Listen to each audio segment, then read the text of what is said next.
Good afternoon, everybody. Good afternoon, Professor Sawicki. Welcome to our Zaremski Forum. I want to thank Miles and Elena Zaremski. Miles is an alum of the law school for endowing this lecture series, and it allows us to bring prominent people to speak with us, either in person or remotely. Today's speaker is Nadia Sawicki. Georgia Reithal, I hope that's how you pronounce it, professor of law and co-chair of the Beasley Institute for Health Law and Policy at Loyola University of Chicago School of Law. She has many areas of expertise, including torts, health law, and bioethics. She is a prolific author and scholar. Her work addresses many subjects, including informed consent, end-of-life and reproductive health care, accommodating conscientious beliefs of providers, and many more. Professor Sawicki has received many honors. In 2020, she was elected to the prestigious American Law Institute. If you are getting CLE and you are remote, the CLE code will be in the chat towards the end of the session. If you are remote and would like to ask questions, please do so in the Q&A in Zoom, and we will be able to ask those questions here for you. So without more, Professor Sawicki will speak today about evaluating hospital procedures for authorizing emergency abortion. Professor Sawicki. Great, thank you so much for having me. Can you hear me okay and see my slides all right? Yes. Okay, fantastic. It is a real privilege to be here. Matt, Sharona, and all of you at CWRU, I have such great respect for you. And so thrilled to be able to present this work to this group. So I'll begin by noting that at this point, extensive research has demonstrated that patients experiencing pregnancy complications in states with restrictive abortion laws are often denied appropriate emergency medical care. Now, although every state that bans or limits abortion includes some protections for patients facing life-threatening emergencies, these laws do not guarantee that patients will receive timely, evidence-based care. So for patients experiencing miscarriage, premature rupture of membranes, severe hypertensive disorders, ectopic pregnancies, and other dangerous conditions, a treating provider's decision about whether their condition qualifies as an emergency can mean the difference between life and death. However, unlike in other clinical contexts, in obstetric emergencies, physicians are called upon to make not only medical judgments, but also legal judgments. And as I'll show you, evidence suggests that hospitals rarely provide doctors with clear legal guidance about compliance with state abortion bans. In this presentation, I aim to show how the legal climate after the Supreme Court's decision in Dobbs and uncertainty surrounding state emergency exceptions negatively impacts both patients and providers. I'll show that the way that doctors make decisions about emergency abortion is heavily influenced by the policies and practices of the institutions at which they practice. I'll present a taxonomy of the various institutional approaches to emergency abortion decision-making, and I'll try to explain how well or how poorly these mechanisms achieve the dual goals of preventing patient harm and protecting physicians from legal risk. Finally, I'll conclude with a set of best practices that hospitals can adopt to support physicians who treat patients with obstetric emergencies so as to best empower them to provide clinically appropriate treatment with less fear of liability. In 2022, the United States Supreme Court decided Dobbs versus Jackson Women's Health Organization, concluding that there is no constitutional right to abortion. Reversing almost 50 years of precedent, the court returned the issue of abortion regulation to the states, giving them greater freedom to impose restrictions on abortion with limited judicial oversight. And as a result, many state legislators quickly passed laws criminalizing abortion. Other states also sought to enforce abortion bans passed pre-1973 that had been deemed unconstitutional after Roe versus Wade. Currently, and this slide and the subsequent slides are from the Kaiser Family Foundation. I'll note that at the end of my presentation, I've got a slide with references. Currently, 12 states now have total bans on abortion. An additional 6 states ban abortions in the first trimester based on early gestational limits, sometimes as early as 6 weeks post last menstrual period. Physicians who violate these abortion bans face severe criminal penalties, including fines and imprisonment. So in Texas, for example, some violations of the abortion ban count as first-degree felonies, which are punishable by life in prison. Physicians in these states are also subject to penalties like revocation of their medical license, as well as civil monetary penalties. Now, even the most restrictive abortion laws, however, provide narrow exceptions that apply in situations where abortion is necessary to prevent a patient's death. Again, this is from the Kaiser Family Foundation. And while some state laws permit abortions when there is a non-deadly but urgent threat to the patient's health, 6 states only allow abortion in the case of life-threatening emergencies. The challenge is that these laws are riddled with ambiguities that introduce legal uncertainty into what should otherwise be purely medical judgments. So ACOG, the American College of Obstetricians and Gynecologists, describes the language used in these statutes as confusing and unclear. Here is a quote from a senior staff attorney at the Center for Reproductive Rights who said, "If I was the hospital general counsel and I was looking at these laws, I have absolutely no idea what my physician could or could not do in any particular circumstance." Legal researchers have comprehensively examined the text of these abortion laws and their exceptions, and many have concluded that these ambiguities render the laws unconstitutionally vague.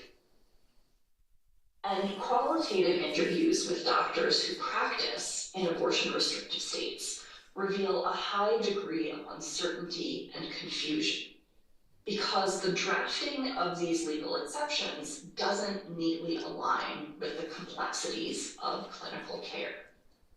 Here are just some quotes from a really great forthcoming law review article that interviewed maternal fetal medicine specialists in southeastern states where maternal mortality rates were particularly high. And in all these interviews, the doctors concluded that the legal standards didn't align neatly with their assessments of clinical judgment. And so doctors are left to guess what legislators mean by terms like immediate harm, substantial risk, and necessary. One physician, actually in this prior study, highlighted the impossibility of making definitive clinical predictions, explaining that in their experience, quote, "nothing is 100% lethal, so nothing qualified," end quote. Another doctor who has been interviewed in several media reports is Dr. Sarah Osmundson, an OBGYN and maternal fetal medicine specialist at Vanderbilt University Medical Center, who serves on their abortion committee. And one of the things that she had to say was an example. She said, "When we're debating these issues, we're trying to interpret a law from a lawyer perspective. I'm very qualified to give you my medical judgment, but I'm not qualified to read 15 words in a law and try and interpret it. Sort of joking one time, I said, could we just call up our Attorney General and ask them? They're the ones who are going to decide whether they want to prosecute me, so why can't I just call them up and say, do you think this makes the exception? Why am I being asked to kind of guess at whether this is a prosecutable action? Now, these issues, I'll note, are particularly complex because right now there's a great deal of uncertainty between the intersection of state abortion bans and federal law requiring emergency treatment, EMTALA, the Emergency Medical Treatment and Active Labor Act. Because of these complexities, I'm not going to have a chance to dive into them in this presentation, but I would be happy to discuss the EMTALA issues in Q&A if you're interested. Now, troublingly, research suggests that doctors rarely get clear guidance from hospital attorneys about the parameters of the law. So in a recent Senate committee report, Committee Chair Ron Wyden sent inquiries to 8 hospitals where pregnant patients had been injured or died as a result of inadequate emergency care. The committee asked those hospitals for written information on any policies they have relating to emergency reproductive care, as well as information about support that's provided to staff who are navigating conflicts between state law, federal law, and medical standards of care. Responses from these hospitals were incorporated into the committee report, along with information collected in interviews with healthcare providers. And here are just a few quotes from that report. I'll note that several other qualitative studies of healthcare providers in abortion ban states have reached similar conclusions. In interviews, physicians routinely express fear that aggressive prosecutors will second guess their medical judgments, and that even reasonable clinical decisions might subject them to criminal prosecution. So as a result of the chilling effects of these laws and the legal uncertainties that physicians face, patients suffer. Numerous studies, including these, and again, I've got references at the end of the presentation, numerous studies have documented some horrific cases of delayed or denied care, as well as increases in maternal morbidity and mortality in abortion ban states after the Dobbs decision. You've probably seen these stories in the media as well. Patients like Amber Thurman in Georgia who died of septic shock because doctors waited 19 hours to remove fetal tissue from a self-managed medication abortion. Jocelyn Barnica of Texas died of sepsis. She had a miscarriage at 17 weeks, but was denied appropriate treatment because doctors saw that her fetus still had a heartbeat. Now, these are tragic cases, but we can't blame treating physicians for these outcomes because these are the consequences of systemic institutional failures. Hospital-based physicians who are treating obstetric emergencies don't operate in a vacuum. They do so within a larger institutional environment. Now, to date, there has been no nationwide study of the models physicians use when treating patients in need of emergency abortion, in part because some hospitals don't have formal policies and procedures. And even when such policies do exist, hospitals aren't necessarily willing to share them. So in a paper I have forthcoming in the American Journal of Law and Medicine, I've collected the most up-to-date information from congressional reports, state-specific research, medical literature, and investigative and media reporting to provide a foundation for understanding the various institutional policies and practices that impact physician decisions about emergency abortion. Now, under most clinical circumstances, the process of decision-making in medical real situations is simple. The doctor makes diagnostic and treatment decisions based on professional standards of care and communicates them to the patient. In the context of emergency abortion, however, the decision-making process is more complex. It involves not only medical judgments, but also legal judgments that doctors are ill-equipped to make. So from a clinical perspective, first, the physician needs to assess the pregnant patient's condition and determine the appropriate treatment for that condition.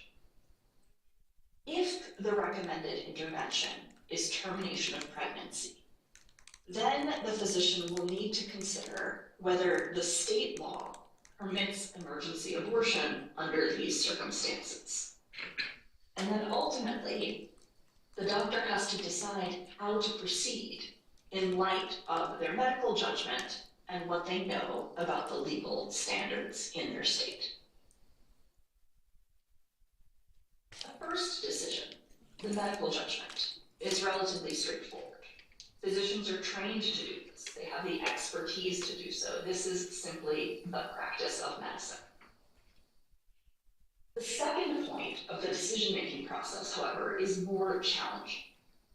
In abortion-restrictive states, termination of pregnancy may only be permissible in situations of medical emergency as defined by the state legislature.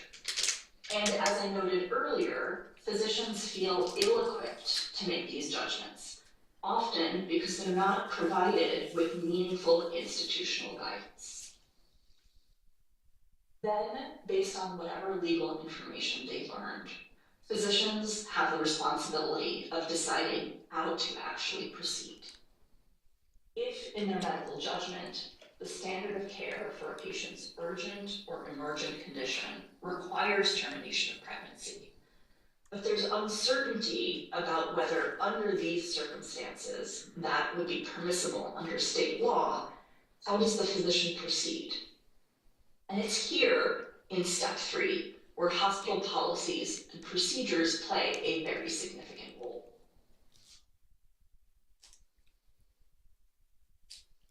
The research I've found suggests that it is relatively uncommon for treating physicians to make this decision on their own without any institutional involvement. For example, in a study of OBGYNs in Ohio, only one of the respondents reported that their institution empowered them to make this decision on their own. Now, this model of decision-making seems as if it would be ideal because it relies on the clinical judgment of the physician. However, as I discussed earlier, doctors' fears of criminal prosecution means that clinically appropriate treatment isn't guaranteed. One would think that the fact that a doctor's decision is grounded in professional standards of care would be a sufficient defense to any prosecution. Unfortunately, that's not the case. So in one of the most highly publicized recent cases related to emergency abortion care, Cox versus Texas, Kate Cox was a patient.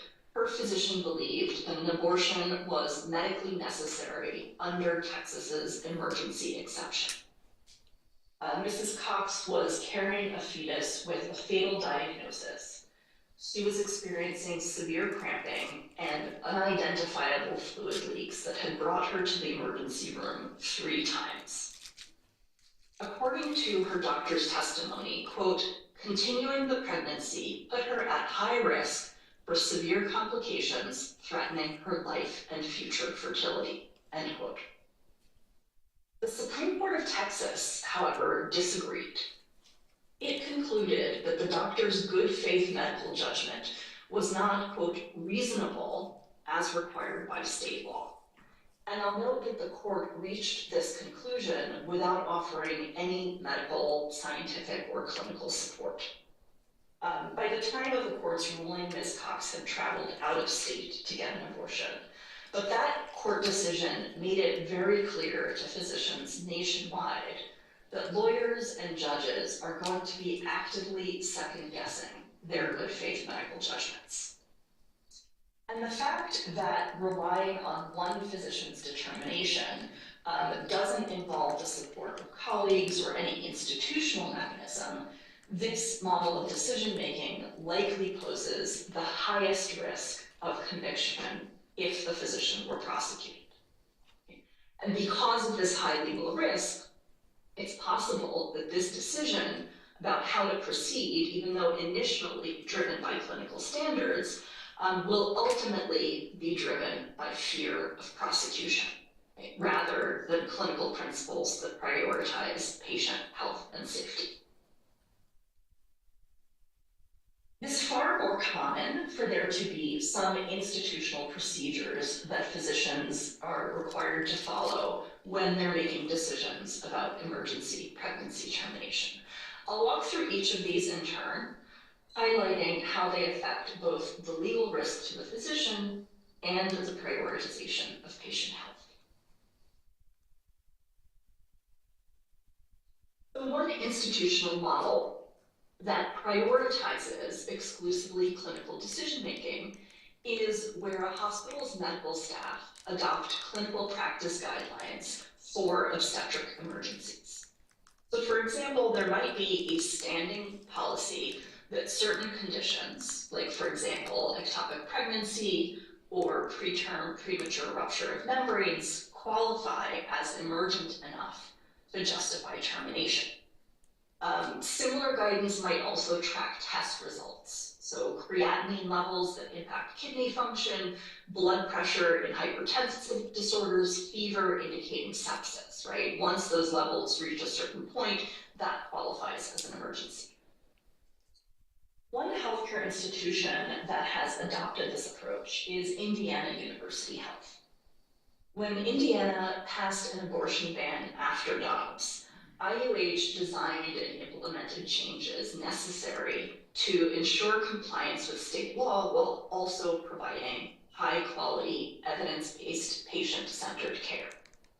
So one step in this process was the development of clinical decision-making pathways for abortion-related care. These guidelines were created by a team of over 30 medical experts from OBGYN, neonatology, emergency medicine, family medicine, pediatrics, and nursing. Now, from the perspective of legal risk, this system provides physicians with substantial support.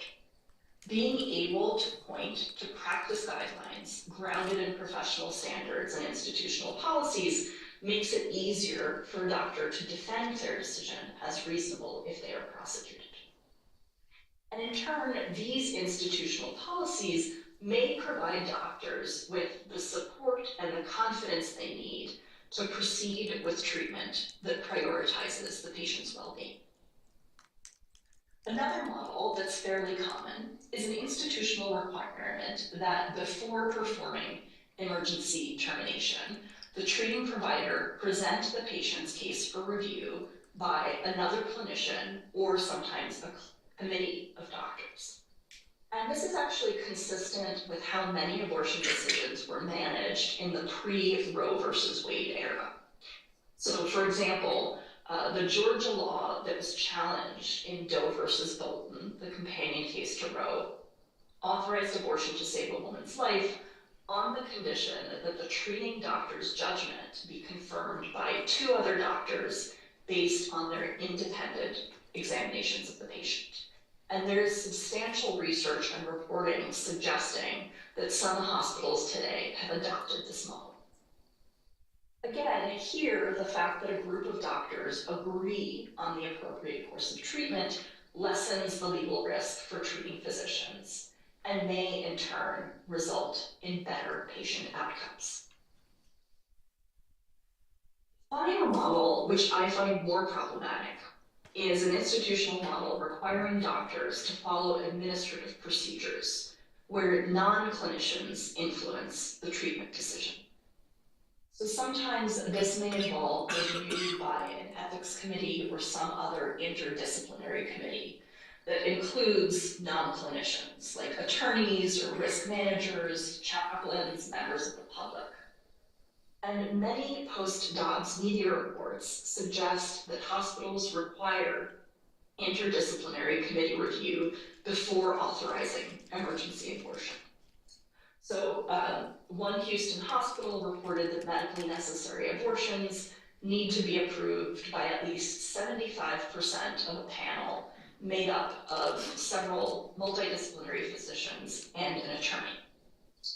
At Massachusetts General Hospital, and I'll note that abortion is legal up to 24 weeks in Massachusetts, if termination of pregnancy is recommended after the state's 24-week limit, that decision needs to be reviewed by a committee of physicians, nurses, legal counsel, and others, unclear who those are, to review whether that termination would qualify as an emergency under state law.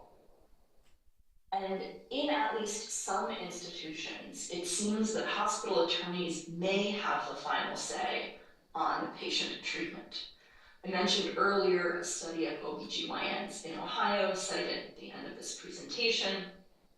In that study, most participants stated that their employers, the hospitals, required legal counsel approval to determine whether a threat to maternal life justified emergency termination.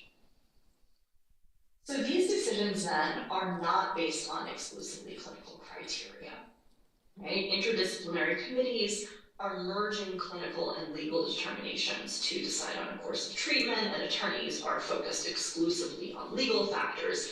This may lessen legal risk for a treating physician if the committee approves abortion, but evidence suggests that the involvement of non-clinicians may increase patient harm. So first, formal procedures that require secondary review can result in significant treatment delays. And in emergencies, this kind of delay can lead to complications that substantially increase maternal morbidity and mortality.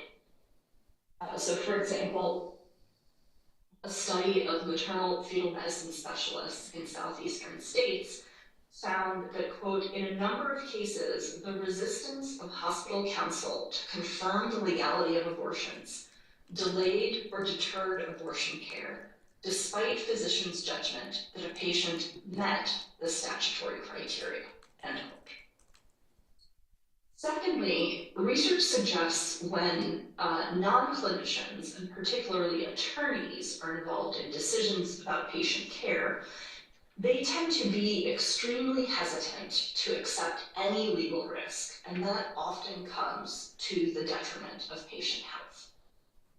So to cite just one example, a number of studies have shown that in abortion ban states, hospital attorneys regularly counsel doctors to not even mention abortion to their patients, and tell their doctors incorrectly that counseling patients about out-of-state abortion is illegal.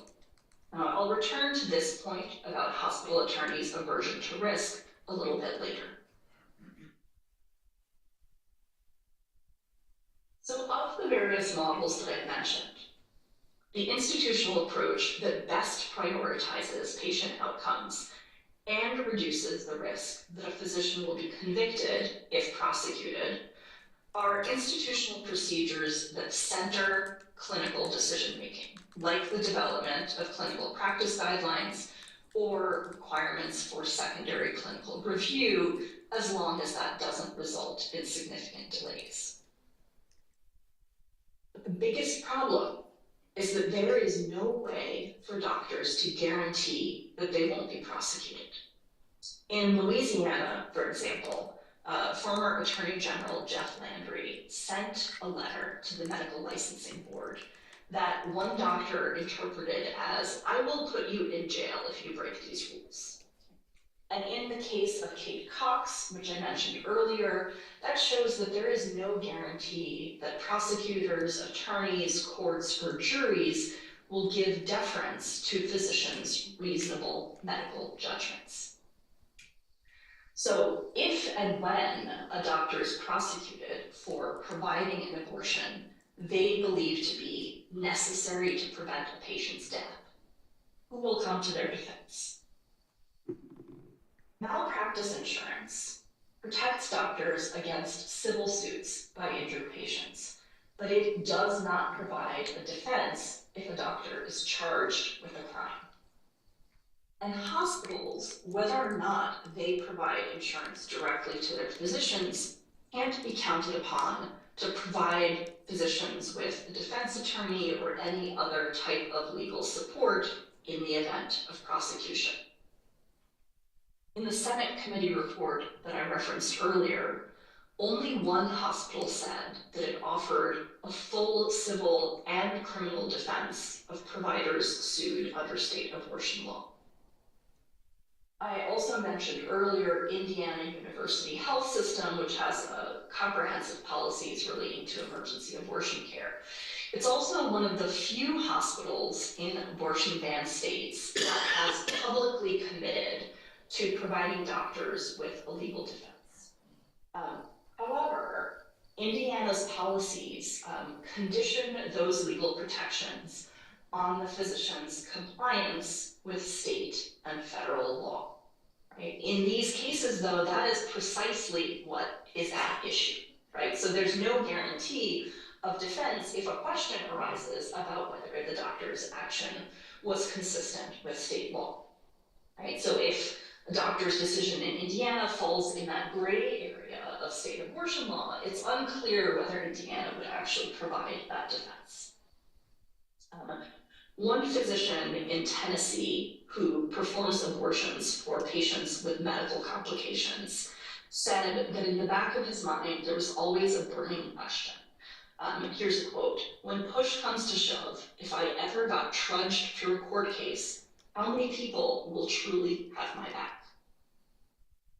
As a result, some OBGYNs preemptively retain their own criminal defense attorneys because they recognize that their institutions may not provide them with legal support if they're prosecuted.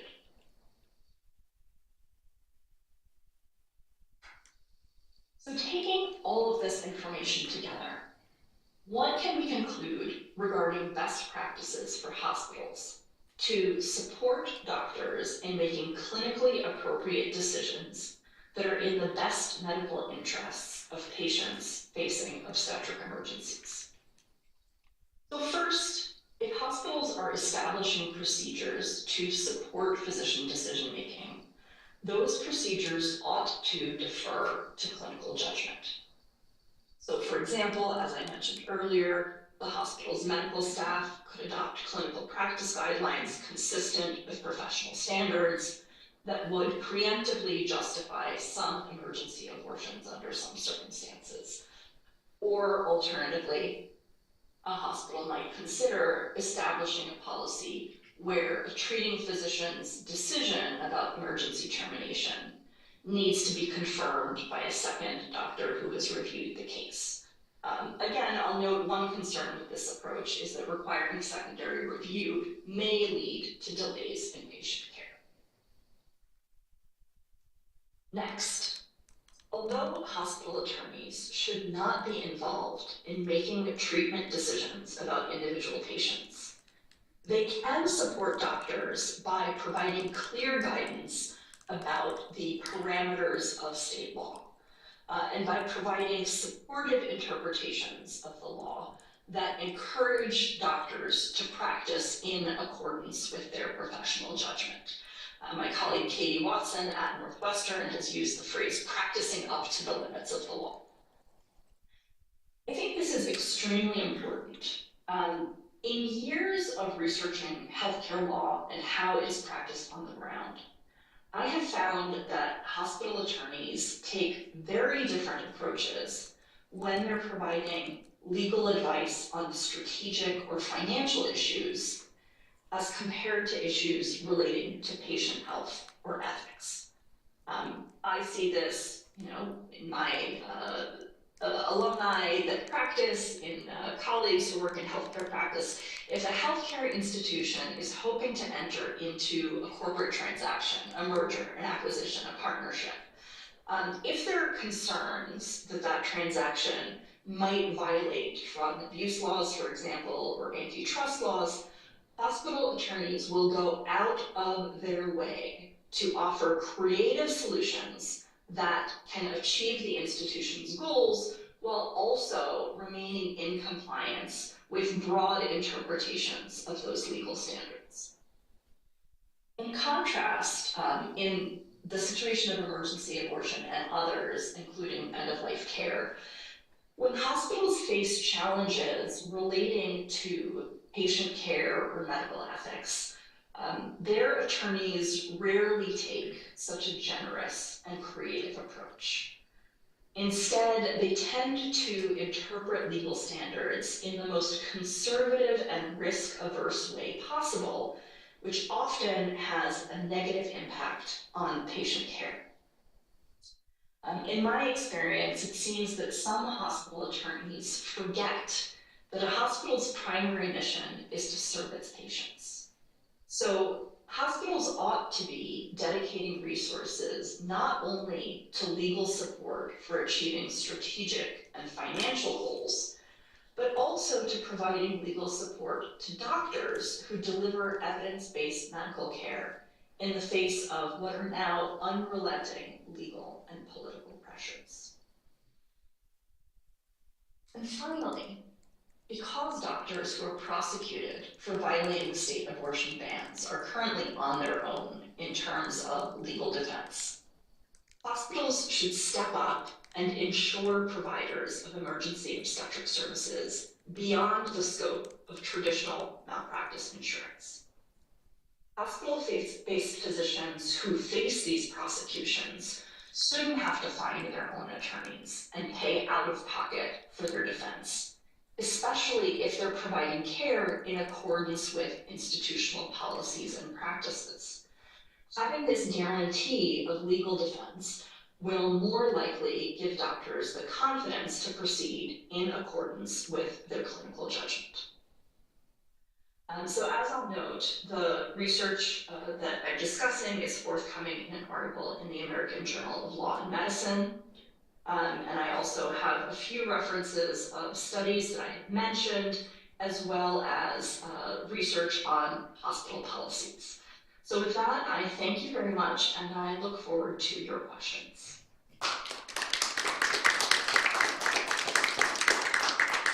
Thank you very much for that excellent presentation. We have some time for questions. Anybody in person have any questions? Lucas, do you have the mic? Oh. There's somebody here. I do. I'm sorry.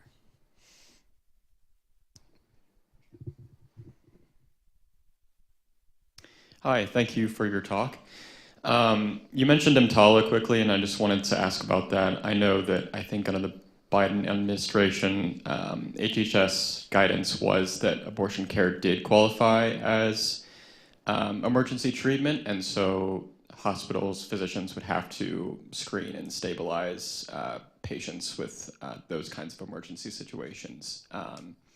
And I'm assuming that's going to change under the Trump administration. I don't know if that's already changed under the new HHS leadership, but I wondered if you could just talk about that quickly. Sure, I'm happy to do so. So you're correct that under the Biden administration, the Department of Health and Human Services issued guidance to providers emphasizing that EMTALA's requirements, right, that's a requirement that patients seeking emergency care be screened for emergency medical conditions and stabilized before transfer. The guidance from HHS explicitly noted that if the medically appropriate stabilizing treatment for a patient's condition is termination of pregnancy, dilation and extraction, etc., that would fall within the EMTALA requirements, right? Even in abortion banned states. And one would think that because this is a federal law, EMTALA, that its requirements would preempt state law. Now this interpretation of the HHS, that HHS made of EMTALA was challenged in court in a couple of different lawsuits. And the current situation as it stands is that in Idaho, there's an ongoing preliminary injunction associated with a separate case which allows the EMTALA guidance to be enforce. But it seems very clear, both from how the Trump administration has responded to these lawsuits, sort of withdrawing the United States support for EMTALA, that the current HHS is not going to proceed in accordance with that prior interpretation. And I would be very surprised if HHS didn't issue guidance reversing the Biden administration's guidance. So that's what I talked about when I mentioned this tension between state and federal law. If a state's definition of emergency is narrower than the federal definition of emergency under EMTALA, right? The argument is made by former HHS that care needs to be provided, even if there is a state prohibition. Does that answer your question? Yes, it does. Thank you. Anybody else in the audience? Are there any remote questions? Okay, hang on a sec. So one person from the Zoom audience asks, is it so alarming that we now have influenced decision-making in abortion care when healthcare decisions have long been shaped by insurance policies, hospital protocols, and regulatory constraints? Guarantees of legal defenses should be abnormal, right? So you're absolutely right. In some respects, the approach that is happening now has some similarities to healthcare practice generally, right? You point out that insurance reimbursement policies, including reimbursement policies by the federal government and Medicare and Medicaid, do shape physician practice, that hospital policies sometimes shape physician practice. So it's certainly, I would agree, it's certainly the case that doctors' decision-making about a wide variety of medical decisions may be influenced by these outside factors. I think the reason that this current situation is unique and unusual is the extent to which the fear of liability, prosecution, negative consequences really overshadows clinical judgment, right? If a doctor thinks particular treatment is in a patient's best medical interests, but they know that insurance won't pay for it, or they're not sure they're going to have the hospital's support in going forward, moving forward with their own clinical assessment in the patient's best interests isn't going to be that problematic for them. They're not going to be put in jail for the rest of their lives. They're not going to lose their medical judgment. And so in the situations that we currently have, where we've got outside factors influencing physician judgment, the balance between acting in accordance with professional best practices and being concerned about risk to the physician's own livelihood, it's more of an equal balance, and it's a little fairer to the physician to make that judgment. Now, with the severity of state abortion bans, the burden on them of not complying with whatever the state's uncertain interpretation is so high that what we hear from doctors is that there's really no way for them to go forward with their clinical judgment when they know that they have these burdens on their back. Thank you. Other questions from the remote audience? Yeah, there's one more. Aren't there several cases that have ruled that HHS regulations are not law and that the courts should look to the language of the statute, parentheses, EMTALA, question mark? How much weight do the HHS final regulations actually have? And I actually am pulling up the Q&A here. There was a prior question about EMTALA post the striking down of the Chevron doctrine. So these are really great questions. We've got the legal standard, EMTALA, the federal law that was passed by Congress, right? And that delegates some authority to administrative agencies like HHS to enact regulations, rules, guidance regarding the implementation of that congressional law. Right, so two different levels of authority: Congress passing legislation that is on a more general level, and then administrative regulations and interpretations of that statute to put it into practice. Recently, for those of you who are jazzed about administrative law, you may know the Supreme Court issued a really surprising to some decision in a case called Loper-Bright. And the gist of that decision was there had been a prior doctrine called the Chevron doctrine, where a lot of deference was granted to agencies' assessments and interpretations of federal law.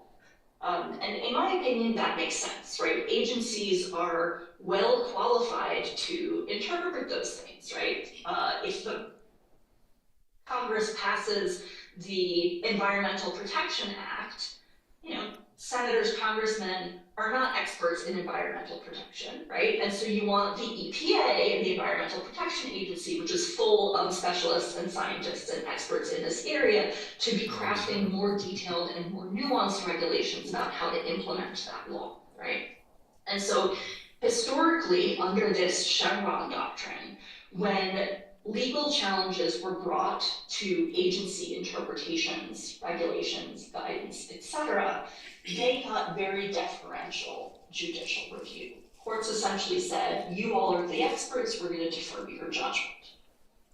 The Supreme Court's recent decision in Loper-Bright, however, reversed that and essentially said that judges can take a more generous and more de novo approach to assessing agency regulations, right? In other words, the fact that HHS passes guidance, the fact that the EPA passes a regulation, courts aren't going to defer to that. They're going to kind of look over it from scratch to see if it makes sense.